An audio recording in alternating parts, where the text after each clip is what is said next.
और एक बार फिर आप सभी का स्वागत है। मैं हूं आपके साथ अस्मिता दुबे। सुबह की बड़ी खबर की शुरुआत करेंगे इस वक्त की बड़ी खबर के साथ। सीहोर से बड़ी खबर, जहां गैंगस्टर सलमान लाला का शव बरामद किया गया है। डूबने से हुई थी गैंगस्टर सलमान की मौत। बता दें कि सलमान के परिजनों ने पुलिस पर हत्या का आरोप लगाया है। बड़ी खबर से आप सभी को रूबरू करा रहे हैं। बताते चले कि गैंगस्टर और पुलिस के बीच मुठभेड़ हुई। गैंगस्टर सलमान लाला पुलिस से बचने की कोशिश कर रहा था। इस दौरान अब तक की जो जानकारी सामने आई उसमें यही बताया गया कि सलमान लाला पुलिस से बचने के लिए तालाब में कूद गया, लेकिन तालाब में डूबने से उसकी मौत हो गई, जिसके बाद अब उसका शव बरामद किया गया है। डूबने से सलमान गैंगस्टर की मौत हुई थी।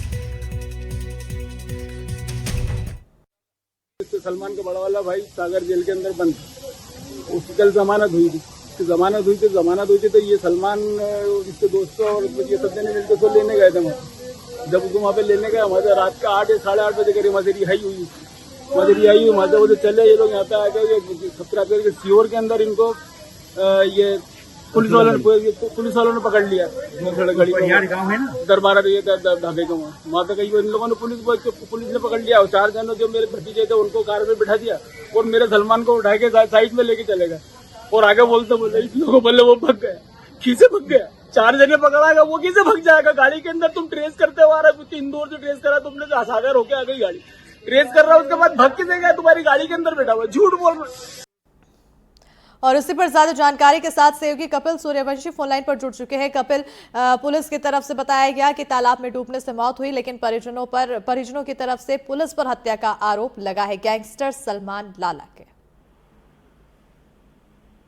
जी हाँ, ये देखिए जो गैंगस्टर हैं, जो इंदौर का गैंगस्टर सलमान लाला, इस पे काफी कुख्यात गैंगस्टर है, जो इस पे काफी मामले दर्ज है। इसके सबको कल रात को जिला अस्पताल लाया गया है। यहाँ पर इसका आज पोस्टमार्टम होना है। तो इसके जो परिजन है उन्होंने इंदौर क्राइम ब्रांच पे काफी गंभीर आरोप लगाए हैं, जिनका कहना है कि वो तालाब में कूदा नहीं है और उसको पुलिस ने इंदौर की क्राइम ब्रांच ने उसको षड्यंत्र पूर्वक उसकी हत्या की है।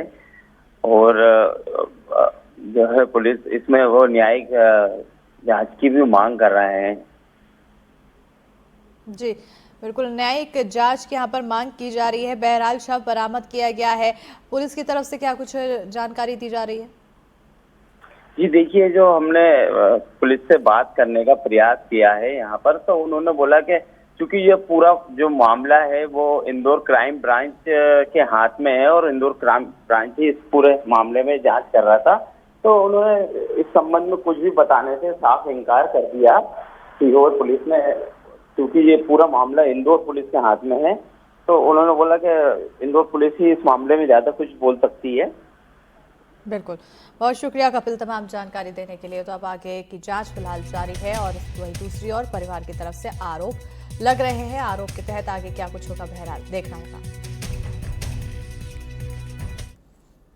और अगली बड़ी खबर मैहर से है, जहां बक्से में मिली महिला की लाश। बंद घर के अंदर बक्से में लाश मिलने की जानकारी सामने आई है। 3 दिन से घर से लापता थी महिला। महाराजा नगर का मामला बताया जा रहा है, जांच जारी है।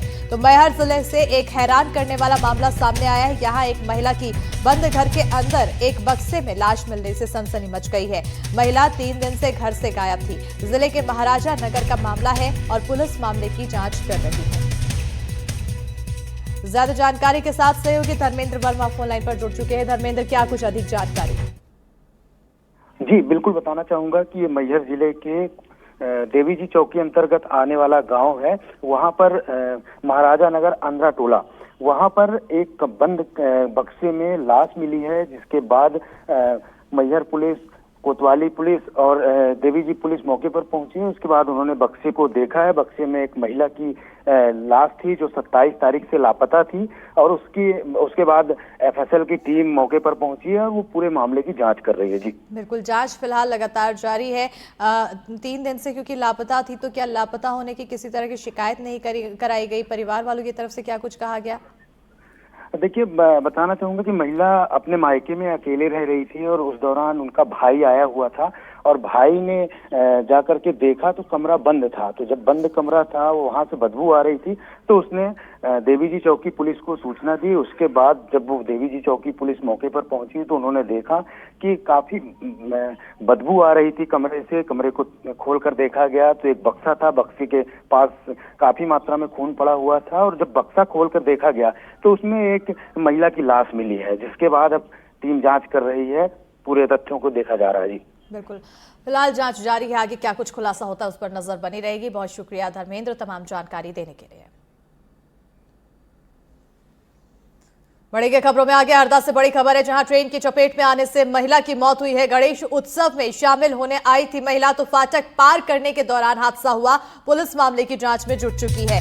हरदा में एक महिला की ट्रेन की चपेट में आने से मौत की जानकारी सामने आई है। गणेश उत्सव में शामिल होने के लिए महिला और उसका पति हरदा आए थे और फाटक पार करते समय हादसा हो गया। पुलिस मामले की जांच कर रही है। बड़ी जानकारी आपको हरदा से दे रहे हैं। ट्रेन की चपेट में आने से महिला की मौत की बड़ी खबर। गणेश उत्सव में शामिल होने के लिए महिला आई थी, तो वही फाटक पार करने के दौरान हादसा हुआ, जहां पर अब पुलिस जांच के लिए पहुंच चुकी है। जांच लगातार जारी है। उस वक्त की गेट बंद था, गाड़ी यहाँ खड़ी थी और मैं उसको बोले यहाँ पर खड़े रहना गाड़ी पास। मैं आ 2 मिनट में बाथरूम करके आ रहा था और उसको मना करते गाड़ी पे मत जाना, तो बीवी सुनी नहीं, वो जल्दी 2 मिनट में आ रही थी। देर में वो देखने का तो फिर गाड़ी लेकर गया उस पार देखने का कि वो पहुँच गई होगी उस पार। तो मना करने के बाद भी सुनी नहीं, वो यही खड़ी थी गाड़ी, तो कब चल गई उधर पार, मना कर दिया था। और इसी पर ज्यादा जानकारी के साथ फोन लाइन पर सहयोगी निशात सिद्दीकी जुड़ चुके हैं। निशात, क्या कुछ अधिक जानकारी? देखिए, जिस तरह से अभी पूरे देश में गणेश उत्सव चल रहा है, गणेश उत्सव की बड़ी धूम है, उसी की में जो है एक पति पत्नी टिमनी से हरदा पहुंचे थे गणेश उत्सव देखने के लिए। जब वो रेलवे फाटक पार कर रहे थे तो पति तो गाड़ी लेकर के रेलवे फाटक पार कर गया, मगर जब पत्नी पार करने लगी, दोनों तरफ से जो है ट्रेनें आ गई और बीच में वो महिला जो थी वो फंस गई और उसी में जो है वो ट्रेन की चपेट में आने से उसकी मौत हो गई। बिल्कुल, बहुत शुक्रिया निशात तमाम जानकारी देने के लिए। आगे की जांच जारी है। ट्रेन की चपेट में आने से मौत की खबर सामने आई है। तो हरदा से ये बड़ी खबर है, जहां पर दर्दनाक हादसा हो गया है। गणेश उत्सव में शामिल होने के लिए महिला पहुंची थी और ट्रेन की चपेट में आने से फाटक पार करने के दौरान हादसा हुआ। छतरपुर से इसी बीच बड़ी खबर है, जहां 35 लाख की ठगी का मामला सामने आया है। कोर्ट ने दोनों आरोपियों को सुनाई सजा। दोनों को 5-5 साल जेल की सजा, तो दोनों पर 10-10 हजार का जुर्माना। 10 साल पहले पीड़ित से की थी ठगी, तो जमीन के फर्जी पेपर बनाकर की थी ठगी। छतरपुर जिले में 35 लाख रुपए की ठगी का मामला सामने आया है, जिसके तहत 2 आरोपियों को कोर्ट ने 5-5 साल की सजा सुनाई है।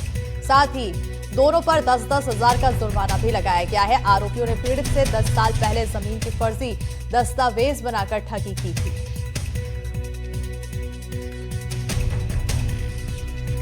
छतरपुर से इस वक्त की बड़ी खबर है, 35 लाख की ठगी का मामला सामने आया। इसी पर ज्यादा जानकारी के साथ सहयोगी अरविंद तिवारी फोन लाइन पर जुड़ चुके हैं। अरविंद, क्या कुछ अधिक जानकारी?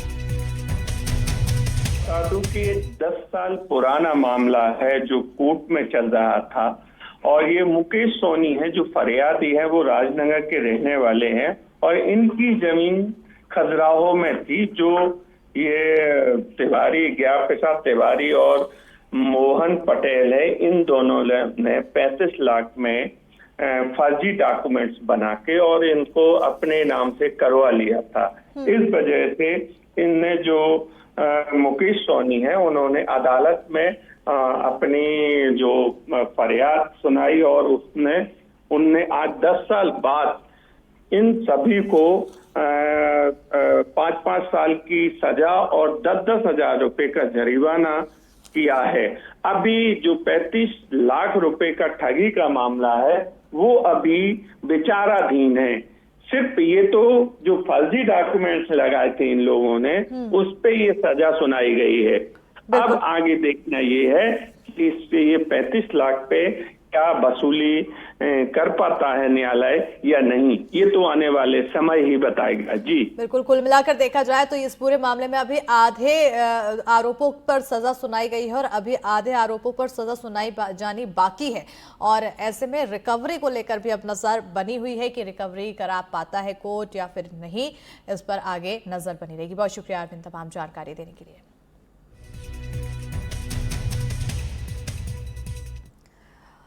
और अब खबरों में आगे बढ़ेंगे। देवास से बड़ी खबर है, जहां कलयुगी बेटे ने मां से मारपीट की है। उधार दिए पैसे मांगने पर गला घोटने की कोशिश की। पत्नी के साथ बेटे ने मां को बुरी तरह से पीटा।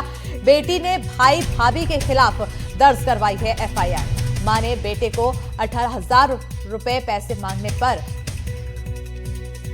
18,000 रुपए दिए थे, तो पैसे मांगने पर मारपीट की गई। गला घोटने की कोशिश भी की गई है। देवास के बिजल गांव में एक कलयुगी बेटे की करतूत सामने आई है, जहां एक बेटे ने पत्नी के साथ मिलकर अपनी मां को पहले पीटा, फिर गला घोटकर जान से मारने की कोशिश की।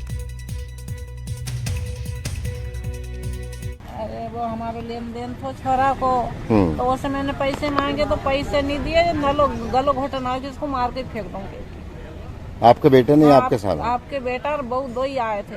दो ही मारने आया? दो ही मारने आए। जो तुमको दिखता होगा ये, हाँ। ये गला में, हाँ। ये भरल पड़े बच्चे के छोरी ना बच्चा ही, और मैंने बच्चे नहीं तो आज काम ही कर देते हो। तो थाना नेवार के गांव बिजलपुर में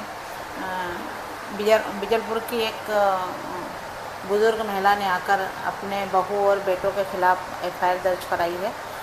उसके द्वारा अपने बेटे को कुछ राशि दी गई थी, जो राशि वो वापस नहीं लौटा रहा था, तो उसके संबंध में उसने बोला गया, तो बहू और बेटों ने मिलकर उसके साथ मारपीट की गई थी। उस पर से मुकदमा कायम कर जो कलयुगी बेटा है उसके खिलाफ कार्रवाई की जा रही है।